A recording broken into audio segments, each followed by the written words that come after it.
Hello student, today I am going to teach you civics chapter 3 our fundamental rights and duties। इसके पिछले part में अपने right to equality and right to freedom के बारे में पढ़ा था, उसके आगे आज पढ़ेंगे। तो राइट अगेंस्ट एक्सप्लॉयटेशन, यानी कि जो लोग पुअर हैं तो कभी कभी उनको दूसरों के द्वारा शोषण किया जाता है। गरीबी के कारण कई लोग अपने अधिकारों को भी नहीं जानते हैं और गरीबी के कारण ही जिसमें कई लोग जिसमें कि चिल्ड्रेन भी इंक्लूड हैं तो उनको एक दिन में कई घंटे काम करना पड़ता है और बहुत ही कम मजदूरी पे और अनहेल्दी कंडीशन में उनको काम करना पड़ता है। तो राइट अगेंस्ट एक्सप्लॉयटेशन जो है वो सिटीजन को ये प्रोटेक्ट करता है कि उनसे कोई उनकी इच्छा के विरुद्ध न काम करवा सके, ज़बरदस्ती उनसे काम न करवाए। तो एक्सप्लॉयटेशन को इलीगल माना गया है और कुछ खास फॉर्म जो हैं एक्सप्लॉयटेशन के उनको इलीगल माना गया है, जैसे कि बेगारी या बॉन्डेड लेबर या इसको बंधुआ मजदूर भी कहते हैं, जिसमें कि लोग को लोन चुकाने के लिए, कर्जा चुकाने के लिए बिना मजदूरी के ही काम करना पड़ता है। तो 14 इयर्स के जो नीचे के जो बच्चे हैं तो उनको माइन, फैक्ट्रीज और डेंजरस काम करने का जो है काम करने के लिए कई बच्चों को उनको रोज़गार दे दिया जाता है, तो इसको भी इलीगल माना गया है। एक्सप्लॉयटेशन से बचाने के लिए लोगों को जागरूक भी किया जा रहा है और यदि लोग जागरूक रहेंगे तो उनका एक्सप्लॉयटेशन कम होगा और न के बराबर होगा। नेक्स्ट है right to freedom of religion. India में सभी धर्म के लोगों को बराबर का अधिकार है। कोई भी अपना धर्म की रक्षा के लिए अपने जो धार्मिक जो शिक्षण है उसको चलाने के लिए एजुकेशनल इंस्टीट्यूशन खोल सकता है और ऐसे काम कर सकता है जिसमें कि उसके धर्म को जो है बढ़ावा मिले, लेकिन बिना किसी दूसरे के धर्म को चोट पहुंचाए हुए।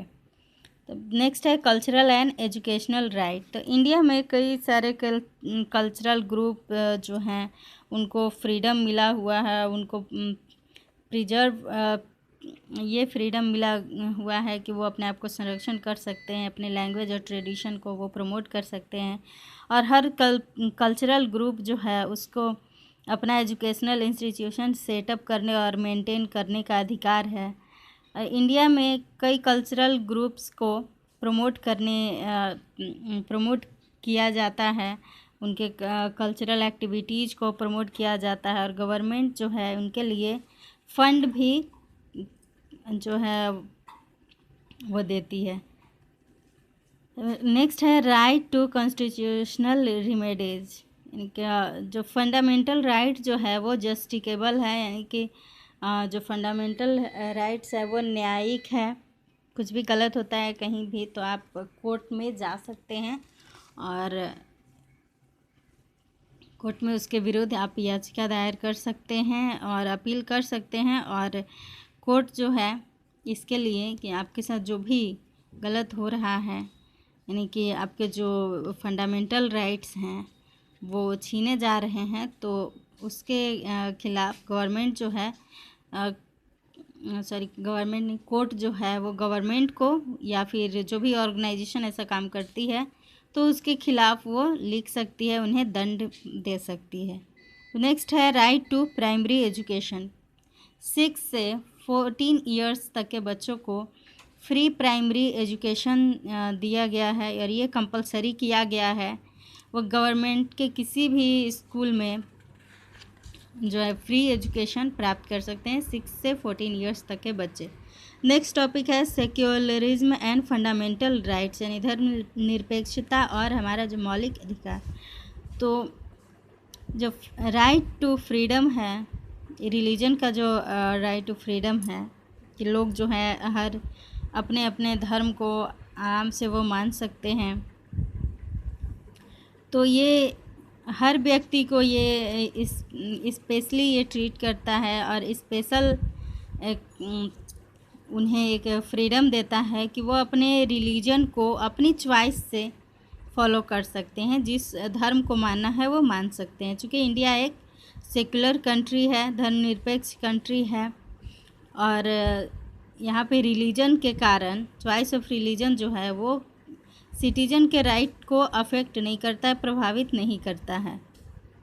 तो राइट टू इक्वालिटी ये इंश्योर करता है कि गवर्नमेंट जो है वो ऑल रिलीजन्स के लोगों को इक्वली ट्रीट करे, और राइट टू फ्रीडम ये अलाउ करता है कि जो भी रिलीजन्स के जो फॉलोअर हैं, ऑल रिलीजन के जो फॉलोअर हैं, तो वो गैदरिंग कर सकते हैं, और गैदरिंग मतलब इकट्ठे हो सकते हैं एक साथ वो पूजा पाठ करने के लिए, या फिर एक संगठन बना सकते हैं, संघ बना सकते हैं, और लेकिन हर जगह वो शांति कायम रख करके ही, अशांति नहीं फैला सकते हैं।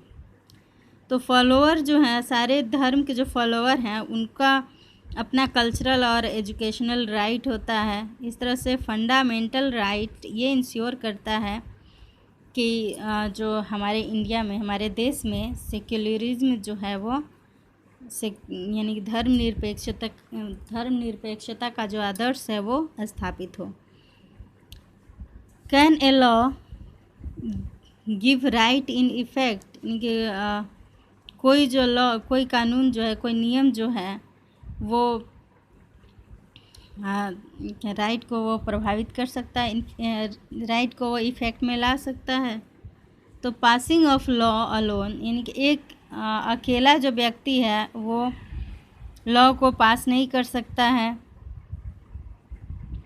अकेला व्यक्ति जो है वो कानून को अकेले वो पास नहीं कर सकता है, और इफ़ेक्टिवली वो उसको एक्सरसाइज भी नहीं कर सकता है। तो लॉ जो है इफ़ेक्टिव तभी हो सकता है जब उसको प्रॉपरली ढंग से अप्लाई किया जाए, लागू किया जाए, और लोग जो हैं इस लॉ को समझें और अपने अधिकारों को जानें। तो ये जो है लोगों का जो अटेंशन है उसको खींचने के लिए जो अथॉरिटीज़ हैं, मतलब उनका ध्यान को अपनी ओर आकर्षित करने के लिए अथॉरिटी जो है राइट को इन्फोर्स में, यानी कि राइट जो है वो इन्फोर्स में आता है, यानी कि जो राइट है वो लागू किया जाता है। तो हमारे कंट्री में लॉ जो है वो वीमेन का, SC ST या फिर और जो ग्रुप हैं जिनको कि वीक और एक्सप्लॉइटेड कंसीडर किया गया है, तो उनके लिए, उनके राइट को प्रोटेक्ट करने के लिए लॉ है। लेकिन ये जो ग्रुप हैं ये बार बार सफ़र करते हैं, बार बार इनको संघर्ष करना पड़ता है, क्योंकि कई जो मेंबर्स हैं इसके वो अपने अधिकारों को नहीं जानते हैं। तो धीरे धीरे अब जो है लोग ज़्यादा जागरूक हो रहे हैं और अपने राइट्स के प्रति वो जान रहे हैं। तो जहाँ भी उनका एक्सप्लॉइटेशन होता है, जहाँ भी उनको अपने अधिकार नहीं मिलते हैं, तो वो जो है उसके लिए मूवमेंट शुरू कर देते हैं और डिमांड रखते हैं। रैलीज़ के थ्रू, मीटिंग के थ्रू और प्रिंटेड आर्टिकल के थ्रू वो अपने डिमांड को रखते हैं। अब नेक्स्ट टॉपिक है फंडामेंटल ड्यूटीज़, यानी मौलिक कर्तव्य।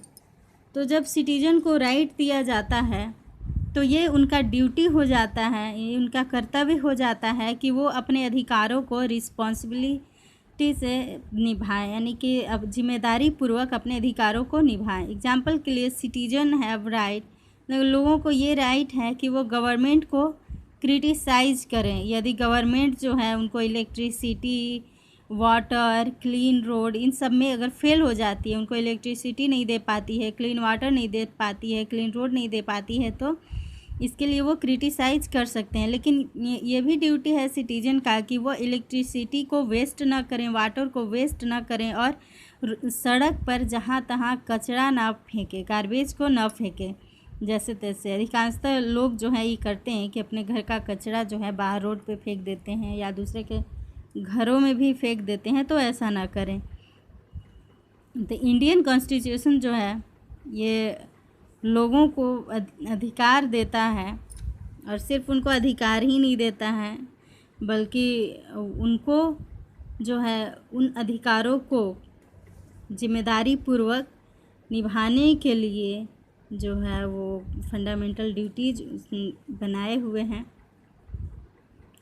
तो सिटीजन से भी जिस तरह से उनको फंडामेंटल राइट दिया गया है, तो उनसे ये एक्सपेक्ट किया जाता है कि जो फंडामेंटल ड्यूटीज़ को वो निभाएं, जो हमारा जो मौलिक कर्तव्य है उसको भी वो निभाएं, अपने अधिकारों को जो है मानते हुए, अपने अधिकारों को एंजॉय करते हुए वो देश के प्रति जो कर्तव्य है उसको भी निभाएं। और ये कर्तव्य हैं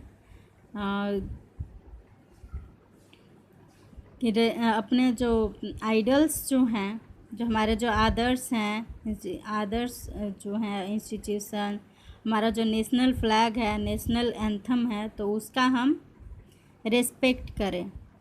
और नेशनल फ्रीडम के लिए जो भी नेशनल स्ट्रगल हुए हैं, जिससे कि जो भी आदर्श, जो भी नोबल आदर्श, जिससे कि लोग जो हैं नेशन के लिए स्ट्रगल करें, स्ट्रगल करने के लिए इंस्पायर करें, तो उसको बढ़ावा देना है ताकि लोग जो हैं अपने देश के लिए स्ट्रगल करें और उसकी स्वतंत्रता को कायम रख सकें। फिर हमारी एकता अखंडता को भी ये ड्यूटी है हमारा कि हम अपने देश की एकता और अखंडता को बनाए रखें, अपनी कंट्री को जो है बचाएं, ये भी हमारा ही कर्तव्य है। और मित्रता को बढ़ावा दें, और जब भाईचारा, जो मित्रता है, भाईचारा है, इन सबको बढ़ावा दें अपने देश में। और धर्म के आधार पे, लैंग्वेज के आधार पे, और जो रीजनल जो धार्मिक जो डाइवर्सिटीज़ है, तो उसके आधार पे किसी के साथ हम भेदभाव ना करें, ये भी हमारा कर्तव्य है। और हमारा जो विरासत है, जो हमें विरासत में जो मिली हुई है, जो हमारा कल्चर है, तो जो हमारी रिच विरासत, हमारे कल्चर का जो रिच विरासत है, तो उसको भी बचाए रखें, उसको संरक्षित करें, ये हमारा कर्तव्य है। हम नेशनल इन्वायरमेंट को भी प्रोटेक्ट करें और इम्प्रूव करें, और forest, lake, river, wildlife, इन सबको हमें प्रोटेक्ट करें। और हर तरह के जो प्राणी हैं तो उनके प्रति हम काइंड बने, दयालु बने। फिर साइंटिफिक टेम्पर, ह्यूमनिज्म और स्पिरिट ऑफ इंक्वायरी और रिफॉर्म को हम डेवलप करें, यानी कि जो वैज्ञानिकता है, मानवता है, और इंक्वायरी का, इनकी जांच का जो भावना है, सुधार की भावना है, तो इसका विकास करें। पब्लिक प्रॉपर्टी को जो है बचाएं, पब्लिक प्रॉपर्टी है तो उन सबको बचाएं, और वायलेंस का, इनकी हिंसा का त्याग करें, हिंसा को हटाएं। फिर हम सब जो है सामूहिक एक्टिविटीज़ करें, यानी कि अपने देश की भलाई के लिए सामूहिक रूप से योगदान दें, ताकि हमारा नेशन जो है, हमारा राष्ट्र जो है, वो एक ऊंचाई पर जाए और एक अचीवमेंट को प्राप्त करें। हमें और क्या चाहिए कि जो भी 6 से 14 इयर्स के जो बच्चे हैं, तो या तो मतलब कि उनको अपॉर्चुनिटी देना चाहिए, उनको एजुकेशन, फ्री एजुकेशन की अपॉर्चुनिटी देना चाहिए। यदि कोई बच्चा हमें काम करते हुए दिख जाए, तो या अगर वो अनाथ बच्चा हो, काम करते हुए दिख जाए, या गरीब बच्चा हो, तो उसके लिए ऐसी सुविधाएं उपलब्ध करवाएं कि वो बच्चा जो है एजुकेशन अच्छे ढंग से प्राप्त कर सके और उसे काम ना करना पड़े।